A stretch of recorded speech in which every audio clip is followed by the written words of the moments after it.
Bonjour à tous, ici donc Jérémy, je viens vous présenter aujourd'hui une petite vidéo pour tester la vitesse de lecture et d'écriture de vos puces SD. On va commencer, alors je vais vous proposer un logiciel gratuit qui est plutôt sympathique. Nous allons tester les tests de micro SD comme ça, vous voyez les petites puces, ça, hop.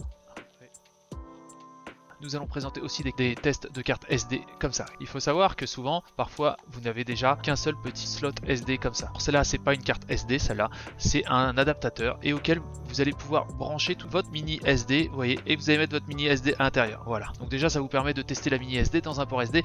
Je vous conseille de faire cela. Soit vous avez la carte SD, soit vous avez la micro SD.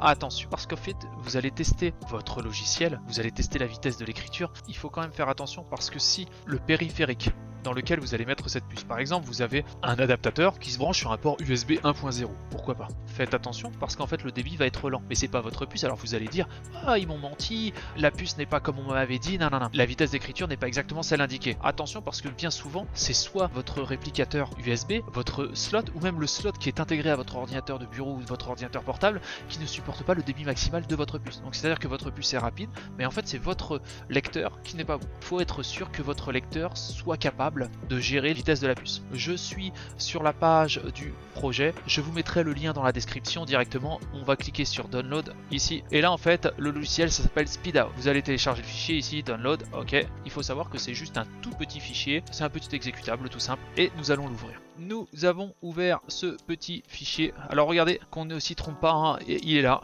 Tout simplement nous allons maintenant insérer la carte SD dans le slot, donc moi je peux insérer cette carte directement dans mon ordinateur portable, juste au dessus vous pouvez choisir votre périphérique, donc nous on va choisir I, moi c'est exFAT, hein, I 2 points, et nous allons cliquer sur Start, et là tout simplement ça va tester la vitesse de la carte. Ce logiciel va écrire et lire des petits fichiers. On va tester ceci, voilà.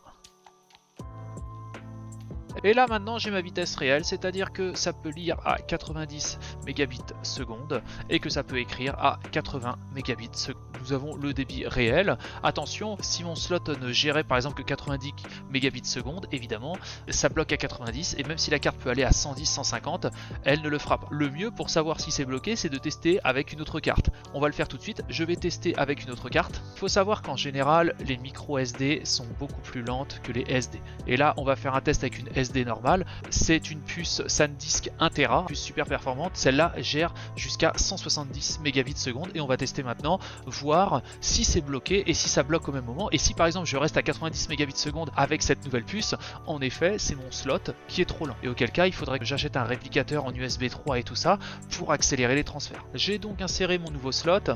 Donc là maintenant on voit I2. Canon 2, hein, c'est ma puce de secours. Et on va cliquer sur Start. Eh bien écoutez, regardez, on reste bloqué là, on se rend compte que c'est mon slot qui ne va pas. Alors, j'ai peut-être une solution de rechange, je vais tester avec ce réplicateur. Il faut savoir que ce réplicateur a un port SD et il se branche en USB-C. Donc à la base, c'est un périphérique qui se branche en USB-C qui est très rapide et je vais voir s'il va changer. Donc je vais connecter ce truc là et on va déjà tester. On branche comme ça, allez, on branche en USB-C. Je viens tout simplement de brancher ma nouvelle puce, on va voir ce que ça donne. Non, ça ne change absolument pas. J'ai gagné juste 2 mégabits seconde, ce qui n'est pratiquement rien du tout. On va tester maintenant avec ma puce SD normale. Est-ce que ça change quelque chose en USB-C? Non. Et bien voilà, les tests sont finis et que dire?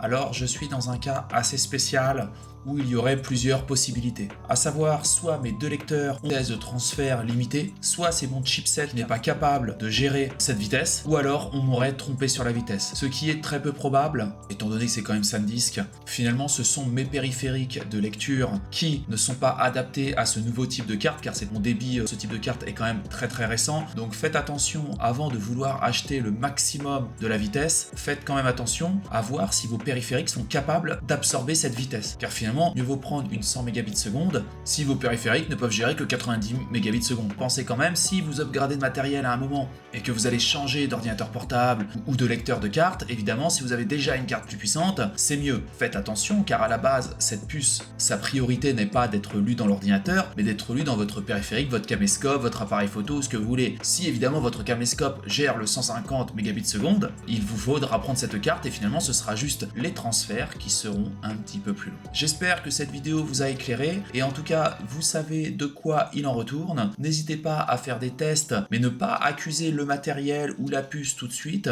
La vitesse et le débit prennent pas mal de choses en compte.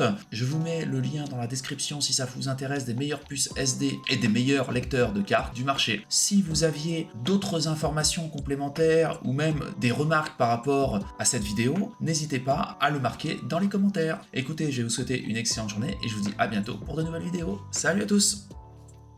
Un grand merci pour avoir visionné cette vidéo en entier. Si cette vidéo vous a plu, n'hésitez pas à vous inscrire sur ma chaîne et à liker cette vidéo. Un petit pouce bleu fait toujours plaisir et m'encourage dans mon travail. Je vous encourage aussi à laisser un commentaire si vous avez des remarques par rapport à la vidéo ou bien à la réalisation. Merci à tous et à bientôt.